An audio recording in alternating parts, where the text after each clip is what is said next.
penggerak semangat berkobar, mencetak generasi penuh cita-cita dengan ilmu kasih. Assalamualaikum warahmatullahi wabarakatuh. Kami CGP Angkatan 10 dari Kabupaten Blora akan melaksanakan tugas modul 2.3 yaitu coaching dalam supervisi akademik. Saya Asmuni dari SDN 2 Karanganyar berperan sebagai pengamat. Saya Mugiono dari SMK Khozinatul Ulum Tudanan sebagai coach. Saya Dina Safitri dari SDN Cokrawati sebagai coach. Selamat menyaksikan. Setiap langkahmu penuh inspirasi, mengubah dunia dengan edukasi. Tanganmu lahir. Assalamualaikum Pak Mugiono. Waalaikumsalam Pak Asmuni. Apa kabarnya hari ini? Alhamdulillah baik Pak Asmuni. Alhamdulillah. Oke. Sehat juga ya Pak? Iya. Oh ya Bapak, kali ini kita akan melakukan proses coaching ya hari ini ya? Iya betul Pak. Terima kasih telah meluangkan waktunya. Saat ini saya melakukan praktek coaching bersama rekan saya, di mana saya berperan sebagai coach dan rekan nanti sebagai coachee. Saya ingin meminta bantuan kepada Pak Asmuni untuk menjadi pengamat selama saya melakukan praktik coaching. Apakah Bapak bersedia? Ya tentu saja dong Pak Mugiono. Dengan senang hati, sebelum melakukan proses coaching ada sedikit yang ingin saya bicarakan terlebih dahulu dengan Pak Mugiono. Boleh ya Pak ya? Iya boleh Pak. Iya baiklah, nanti pada saat coaching antara coach dengan coaches akan saya amati dan saya akan berikan penilaian sesuai dengan rubrik penilaian coaching seperti apa, sesuai dengan alur tirta atau belum. Kemudian Bapak sudah memberikan pertanyaan-pertanyaan yang berbobot sesuai dengan kata kunci yang disampaikan oleh coachee. Nantinya saya juga akan mendengarkan respon atau jawaban dari coachee apakah sudah sesuai dengan pertanyaan-pertanyaan yang nanti Bapak sampaikan. Dan juga jangan lupa ya Pak ya, kalau yang harus disesuaikan juga dengan prinsip coaching, diantaranya adalah kemitraan, kemudian proses kreatif dan juga memaksimalkan potensi. Sebelum melakukan proses observasi, ada sedikit yang akan saya tanyakan ya Pak ya. Iya Pak. Baik, dalam rubrik ini terdapat kompetensi yang dikembangkan oleh seorang coach dalam melakukan proses coaching. Apakah Bapak Mugiono ini sudah memahami kompetensi tersebut? Iya Pak, kompetensi yang dapat dikembangkan oleh seorang coach adalah presence atau kehadiran penuh, mendengarkan aktif dan mengajukan pertanyaan berbobot. Baik Pak Mugiono, dari ketiga kompetensi tersebut, kompetensi manakah yang secara spesifik ingin Bapak kembangkan dalam proses coaching dan dijadikan bahan untuk observasi? Saya ingin mengembangkan kompetensi mengajukan pertanyaan berbobot Pak. Iya. Sebagai bahan pengamatan saya nanti, apa saja indikator yang saya gunakan untuk mengamati kompetensi mengajukan pertanyaan berbobot Pak Mugiono? Gini Pak, untuk indikator yang dapat saya kembangkan dalam mengamati kompetensi saya dalam mengajukan pertanyaan berbobot yaitu meliputi pertama, pertanyaan adalah hasil mendengarkan aktif. Kemudian yang kedua, pertanyaan dapat membantu coachee memahami dirinya. Yang ketiga, bersifat terbuka dan eksploratif. Serta keempat, pertanyaan diajukan pada momen yang tepat sehingga coachee dapat menemukan sendiri solusi atas permasalahannya. Baik Pak Mugiono, saya sudah paham. Dari pertanyaan-pertanyaan berbobot yang Bapak ajukan nanti dapat membantu coachee menemukan solusi terhadap permasalahannya ya Pak ya? Iya Pak. Siap Bapak, terima kasih atas jawaban-jawaban yang luar biasa yang Bapak sampaikan. Silakan untuk melakukan proses coaching dengan coachee dengan sebaik-baiknya. Dan nanti setelah proses coaching Bapak selesai, kita akan ngobrol-ngobrol kembali gitu ya Pak ya? Iya Pak. Iya, silakan untuk melakukan proses coaching. Baik Pak. Iya. Assalamualaikum warahmatullahi wabarakatuh. Bu Dina, selamat siang. Waalaikumsalam warahmatullahi wabarakatuh. Selamat siang Pak Mugi. Bagaimana kabarnya Bu Dina? Alhamdulillah baik Pak. Oke, terima kasih sudah meluangkan waktu siang ini Bu Dina. Kalau boleh kita akan melakukan coaching sebentar ya. Ya baik Pak. Langsung saja Bu Dina, untuk kegiatan coaching kita siang ini apa yang ingin Ibu sampaikan? Ya, jadi gini Pak, saya ingin cerita-cerita tentang masalah pekerjaan saya. Kebetulan saya ada yang mengganjal di hati. Oh, okay. Gitu Oke, Pak. Bu Dina, sekarang sedang merasa galau gitu ya Bu ya? Ya, betul sekali Pak. Apa yang mengganjal di pikiran Ibu di? Ya, antara perasaan bingung, merasa bersalah, dan juga ada kegelisahan juga Pak Mugi. Baik, jadi Bu Dina merasa bingung, merasa bersalah, dan ada juga kegelisahan gitu ya Bu ya. Kalau boleh tahu apa sih yang menyebabkan Bu Dina merasakan hal tersebut? Begini Pak Mugi, saya ini sebagai guru wali kelas 5 di sekolah saya.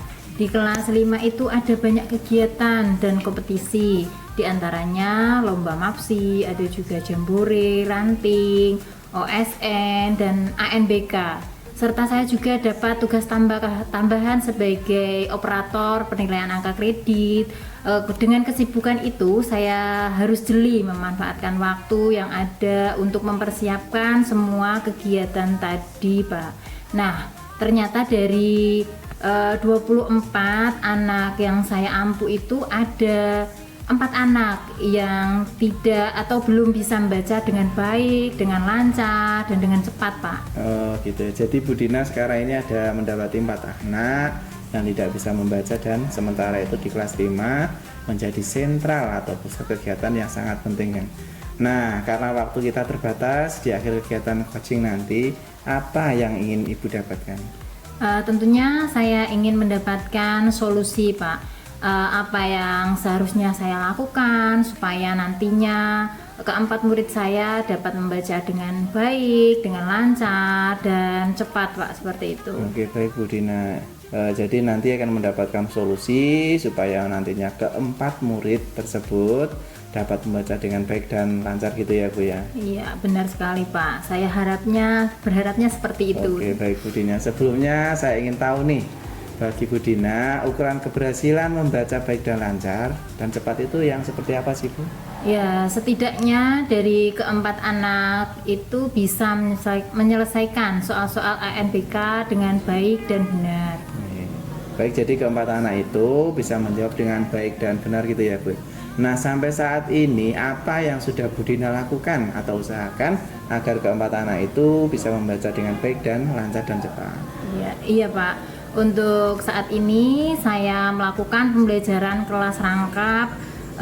Jadi 4 anak saya, 4 anak tadi saya kelompokkan, dan 20 anak sisanya saya kelompokkan sendiri dengan harapan saya tidak tertinggal jauh dengan materi yang sesuai dengan program semester. Kalau saya menitik beratkan atau fokus pada keempat anak itu, nanti materi saya akan tertinggal jauh. Dan saya melakukan pendekatan keempat anak itu untuk saya berikan kesempatan bimbingan ke guru TK untuk latihan membaca 4 kali pertemuan dalam seminggu dengan waktu 1 bulan. Dengan biaya saya sendiri, dan anak sangat tertarik dengan rencana yang saya lakukan. Dan permasalahan ini sudah saya sampaikan kepada kepala sekolah saya, dan beliau mendukung apa yang sudah saya lakukan, Pak. Oke, baik Bu Dina. Jadi saya sudah melakukan pembelajaran rangkap dan membiayai les membaca secara privat. Menurut Bu Dina, dengan apa yang sudah Ibu lakukan sedemikian rupa, bagaimanakah kesempatan yang Ibu miliki dalam pencapaian tujuan tadi? Sebenarnya saya tidak yakin, Pak. Saat ini saya sebatas melakukan apa yang saya bisa. Oke, baik. Jadi Bu Dina masih merasa kurang yakin dengan cara yang Bu Dina lakukan tadi. Jika harapan Bu Dina dalam pencapaian tujuan digambarkan dengan nilai 1 sampai skala 10, kira-kira posisi Bu Dina sekarang ini dianggap berapa sih Bu?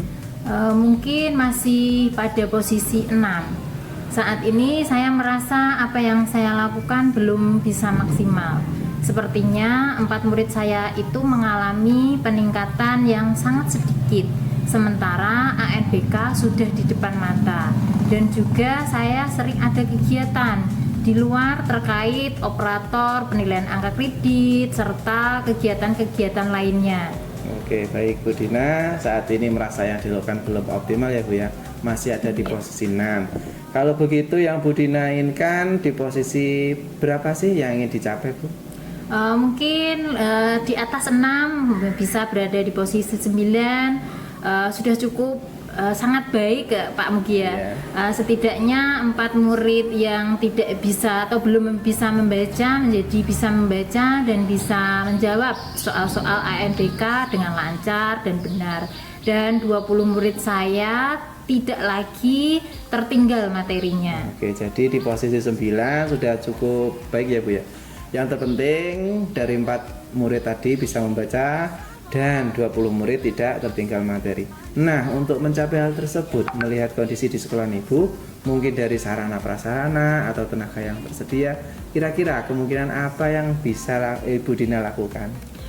Kalau dari segi sarana prasarana, sebenarnya di sekolah kami sudah cukup memadai, Pak. Saya bisa memanfaatkan media pembelajaran dan sumber belajar untuk membantu 20 murid belajar secara mandiri. Kalau dari segi tenaga, sekolah kami memiliki jumlah guru yang cukup. Oh ya, sebenarnya pada jam tertentu ada setidaknya 2 guru mapel, ada mapel PJOK dan PAI yang tidak memiliki jam mengajar di siang hari. Mungkin saya bisa memanfaatkan hal tersebut untuk membantu saya. Oke, luar biasa sekali Bu Dina. Ternyata di sekolah Ibu sarana prasarana sudah cukup memadai. Selain itu sebenarnya juga ada rekan kerja dari Ibu yang pada saat itu juga tidak ada jam mengajar.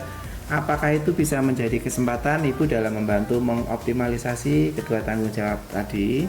Iya Pak Mugi, sepertinya bisa. Saya bisa menggunakan laptop dan jaringan internet sekolah saya untuk media belajar mandiri 20 murid saya. Sehingga saya bisa fokus membimbing 4 murid yang belum bisa membaca, Pak. Oke. Baik Bu Dina, jadi menurut Ibu dapat menggunakan media laptop dan jaringan internet di sekolah Ibu sebagai sarana belajar mandiri 20 murid. Sehingga Ibu bisa fokus membimbing 4 murid yang tidak bisa membaca, tetapi Ibu merasa kurang yakin. Apa yang membuat Ibu kurang yakin? Saya mengkhawatirkan 20 murid saya, Pak. Apabila dibiarkan belajar mandiri dalam waktu yang lama, apakah mungkin bisa mereka dari 20 murid saya itu menguasai materi dengan baik? Jadi seperti itu. Di sini Bu Dina memiliki kekhawatiran jika muridnya dibiarkan belajar mandiri waktu lama dan tidak bisa menguasai materi dengan baik. Lantas menurut Ibu apa kira-kira yang dapat Ibu lakukan untuk mengatasi atau mencegah hal-hal tersebut terjadi? Sepertinya saya bisa meminta bantuan kepada rekan guru saya, Pak.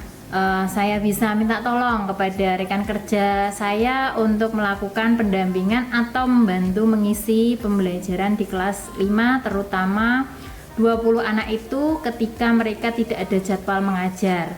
Sepertinya mereka bisa. Oke, baik. Jadi supaya 20 murid di kelas 5 bisa memahami materi dengan baik, Ibu bisa minta tolong kepada rekan guru untuk mendampingi mereka ya.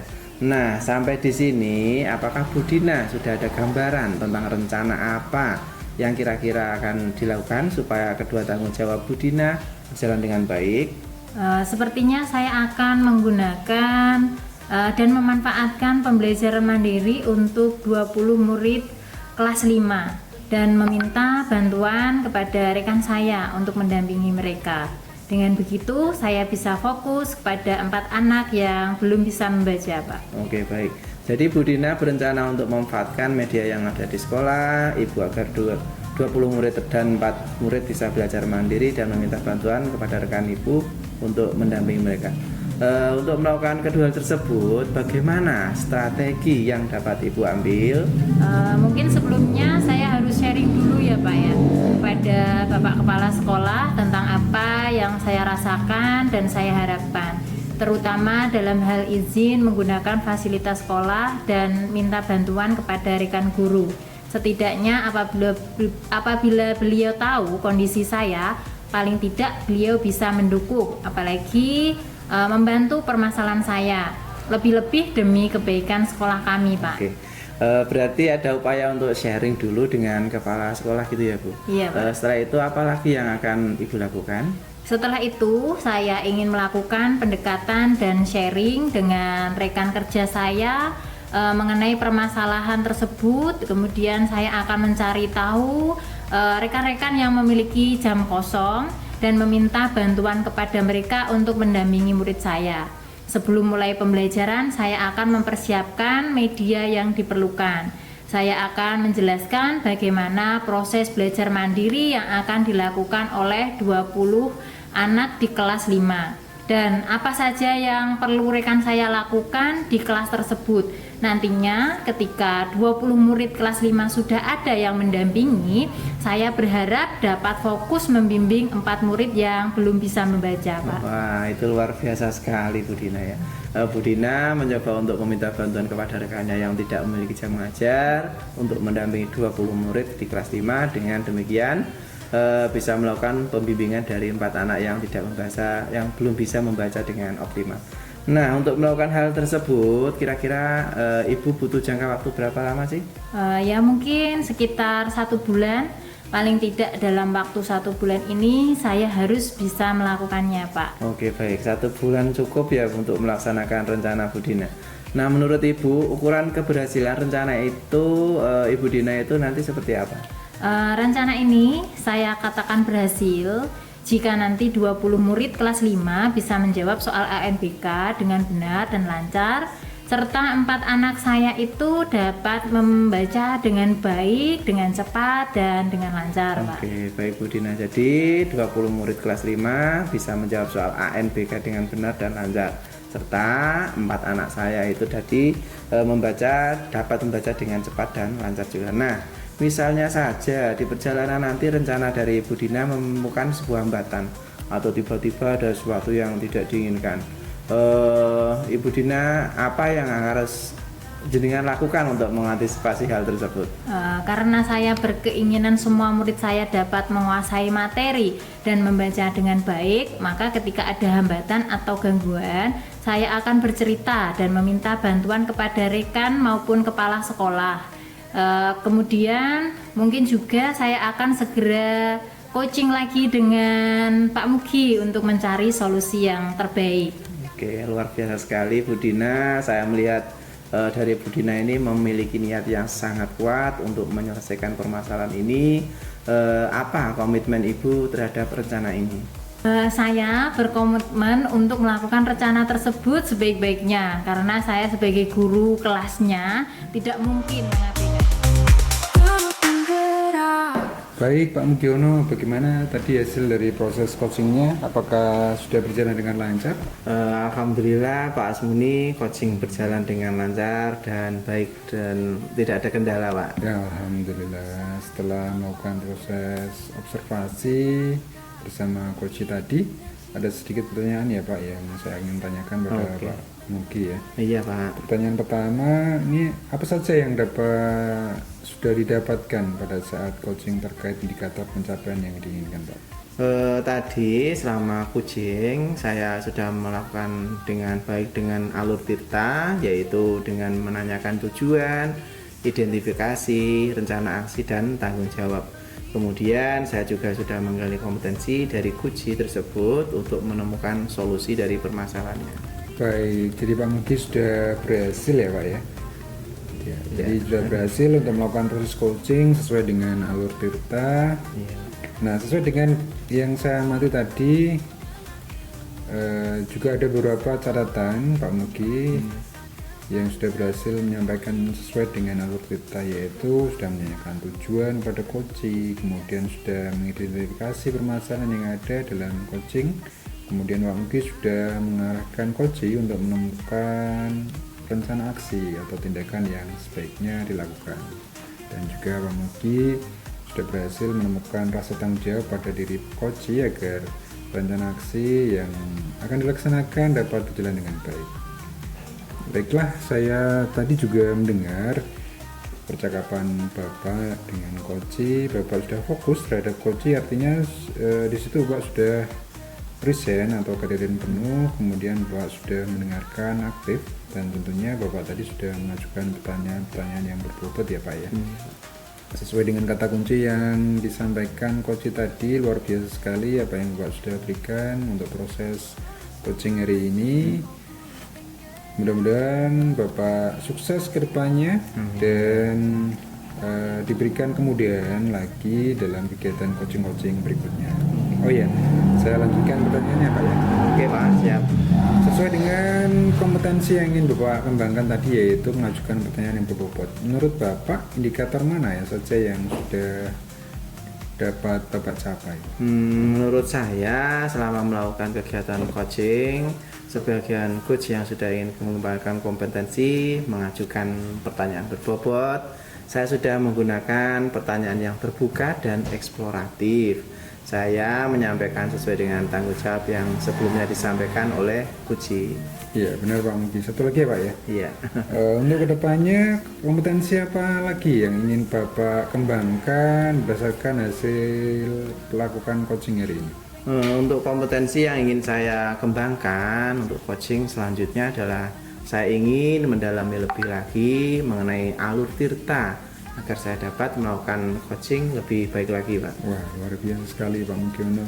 Jadi Bapak lebih akan mendalami lebih tentang alur tirta supaya lebih baik ke depannya. Iya Pak. Ya baik Pak Mugiono, terima kasih sudah melakukan sesi tanya jawab ini dan sudah melakukan coaching dengan alur tirta. Dan saya akhiri sampai di sini. Terima kasih atas kesempatannya. Wassalamualaikum warahmatullahi wabarakatuh. Waalaikumsalam warahmatullahi wabarakatuh.